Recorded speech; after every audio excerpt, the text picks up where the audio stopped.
Ladies and gentlemen, welcome back to the channel, and today we have a few very important things to go over, including the results of last night's fan consultation, which I was present at. There has been next steps discussed towards trying to force change at Celtic Football Club. Next steps that involve the voices of all supporters, and we'll talk about that. And we also have a very big exclusive that dropped this morning about Celtic's next steps towards keeping Daizen Maeda with the club after a saga started with him and a potential exit. So we have a lot of important things to discuss today. Bear with me, it's going to take some time.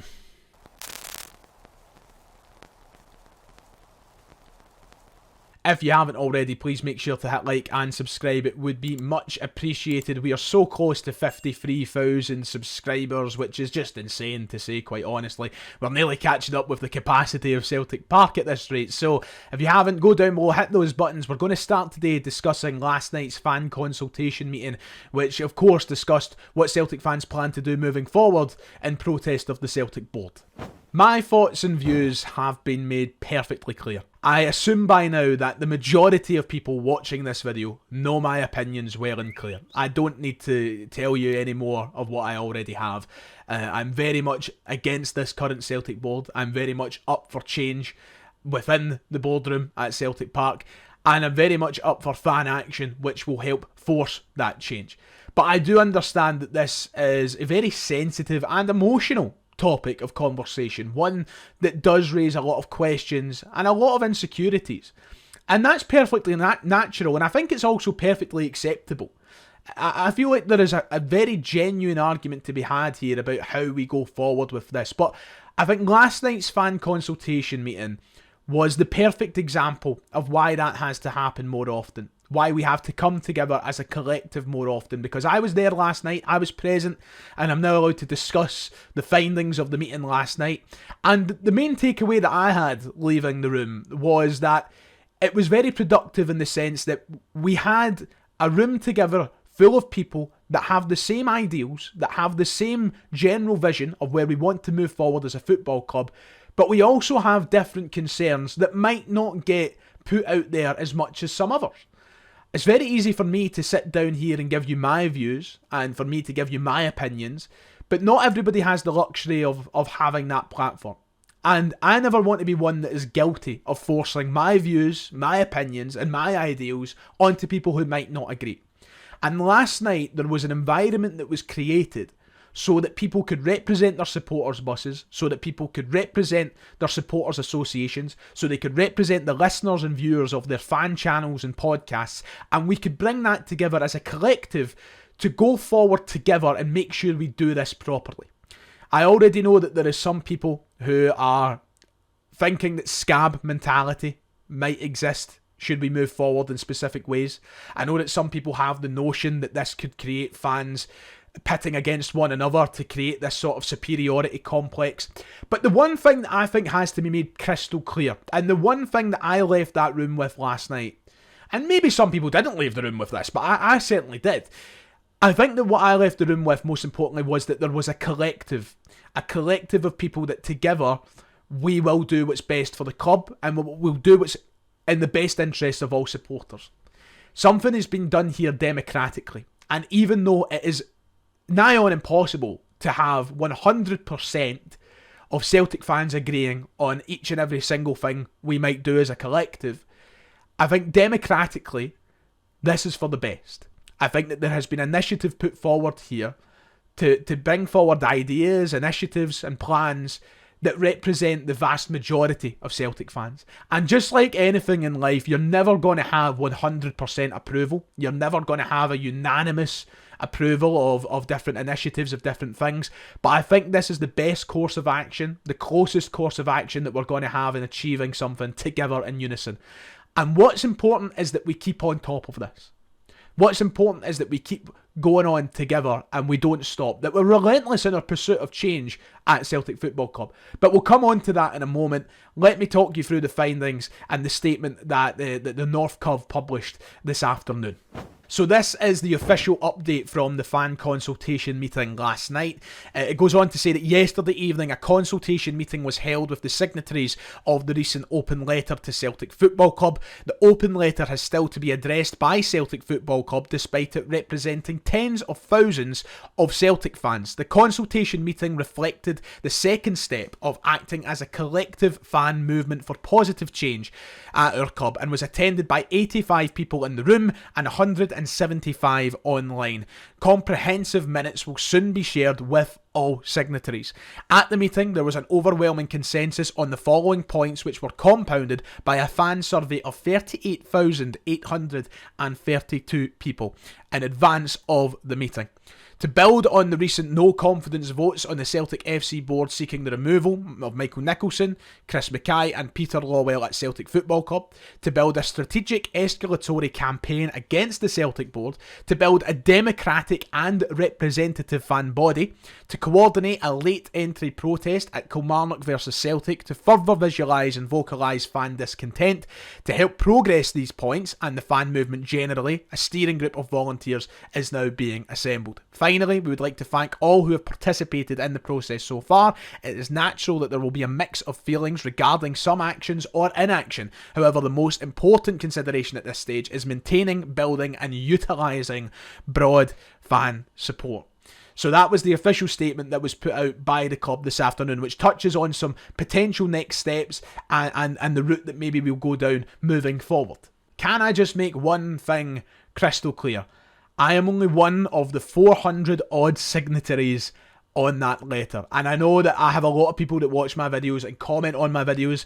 If you have any frustrations, feel free to let me know, and that's something that I can feed back when I attend the next meeting. But I am not the conductor here. I am not the top guy here. I am just a voice, part of many different voices. And I understand that some people might not agree with certain things, but just to make it clear, I'm not the guy making decisions here. I am just one of the people who's helping, giving my opinion and doing what I can and voicing my own concerns. I was there to represent my YouTube channel, to represent my podcast, to represent my views and the views of the majority of my viewers and listeners. But before you start getting carried away at me talking about your disapproval towards protest or whatever, keep in mind there's a lot of people involved in this process, and you should voice your concerns to everybody, not just at me. So as I said, I thought it was a very productive meeting last night, and I think that in the room there was definitely people with different views, which was respected and welcomed. It was nice to hear these different views as well. There is concerns. The one thing that you don't want to do, and I had a chance to speak, I did speak at a point, and I raised this point of, I don't want to be a fan that gives up on supporting the team. I don't want to be somebody who's entering games late and exiting early and protesting and giving up games because I'm a Celtic supporter, I'm a season ticket holder, and I don't like that I have been pushed to this point. But it is of my opinion that protest has to happen, and it has to happen effectively. And sadly, as much as some people might hate it, this is the route that we probably need to go down. My exact words when I had the microphone last night were, there is a reason that we have sat in that room last night. There is a reason that we have collected. And the reason is that the people responsible for harming our football team the most are the ones at the top of this image in their suits and ties. The reason that we were in that room is because more than anybody, those are the guys harming the team. And I know that there is this genuine concern about us turning up to games late or leaving early or whatever and that harming the team and it doesn't properly support the team.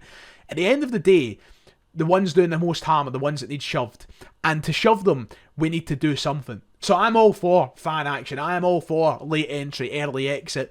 I'm all for action that will bring us together and hopefully push for something. But I fully understand that there is people that will not agree with every single thing that's done. But that's the point in democracy. That's the point in bringing forward a representative fan body. And that's what hopefully we're going to achieve through this strategy moving forward. Now, I didn't personally put my name forward for the representative fan body. There was already 20, 30 people that had their hands up willing to do so. They only wanted about 15.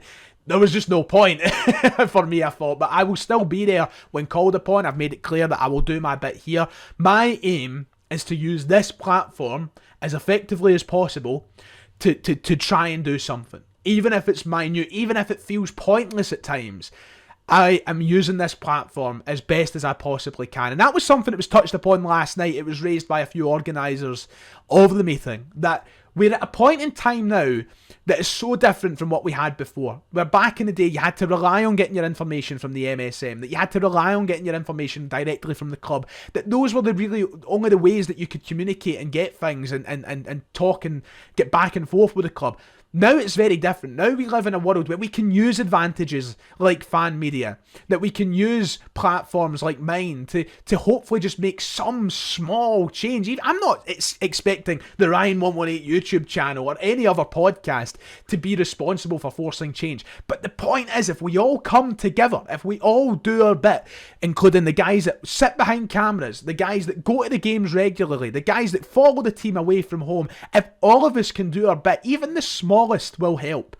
And that's exactly what I intend to do for this channel. I intend to use my voice as something to push forward change at this club.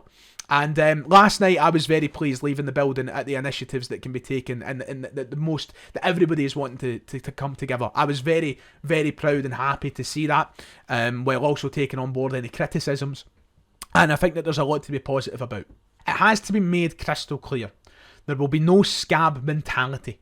This is something that has to be done with patience and is going to be done over time.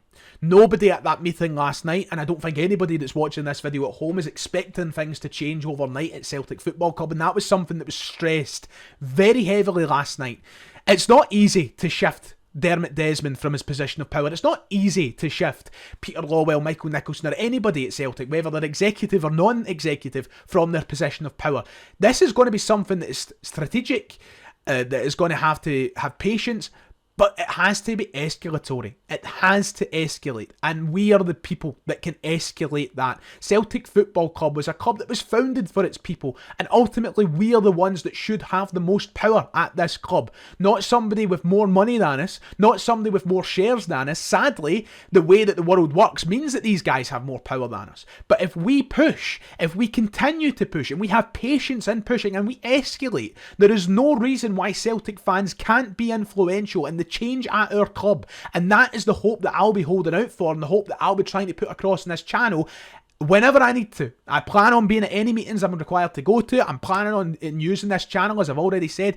I genuinely do believe that there is a force for good there that is possible to, anything is possible for us to achieve, as long as we're persistent, as long as we're patient, and as long as we plan accordingly. Sunday is a first step. And not everybody will be on board with the first steps, but it's going to require patience. And I think more than anything, that is what the groups that have organised are asking for, is patience, is trust, and it is just to get behind this movement, which prioritises first and foremost the supporters of Celtic Football Club. As they've already mentioned, the minutes of the meeting last night will be passed on to those who were present. I'm not entirely sure what the process is after that and publishing them to the wider public, but hopefully that will be done so you can see a more analysed breakdown of things. Of course, there will be more done over time. It's not as if the Celtic fans are under any illusions that this is something that will be done and sorted in the space of a week. And it's not as if I'm under any illusions that everybody's going to be on board with what I'm saying in this video or what we're saying at these meetings. But I think what's most important is this is representative of a lot of Celtic fans right now. And you should stick with your fellow supporters. Of course, while sticking by the team and the manager, who deserve our support and our respect first and foremost. But our supporters is what makes us special as a football club. And we are the ones that should have power at our own club. And that's exactly what we're hoping to achieve. It won't be easy. It won't be something that happens overnight. But it's something that I think that we need to be persistent with. And that's what I'm trying to push forward here. So back to the real football very, very quickly. An exclusive story dropped today that Celtic are set to open talks with Daizen Maeda to try and convince him to stay with the club. These headlines came out last night, actually, that Brendan Rodgers is to hold urgent talks with Daizen Maeda after his shock public transfer bombshell. Now, because of the ongoings at Celtic Football Club this past week or so, I haven't even had the chance to touch on this whole Daizen Maeda situation, which is something that's kind of just went under the radar, I think.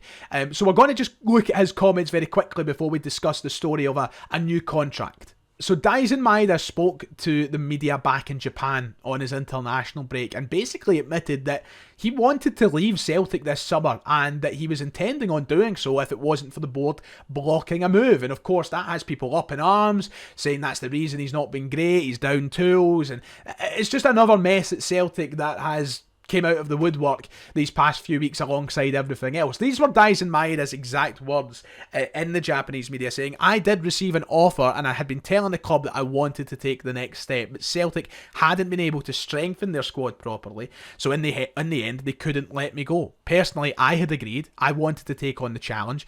The national team also delayed my joining and I asked Celtic until the last day, but it didn't happen. So I've decided to stay at Celtic and I want to do my best as a member of the team."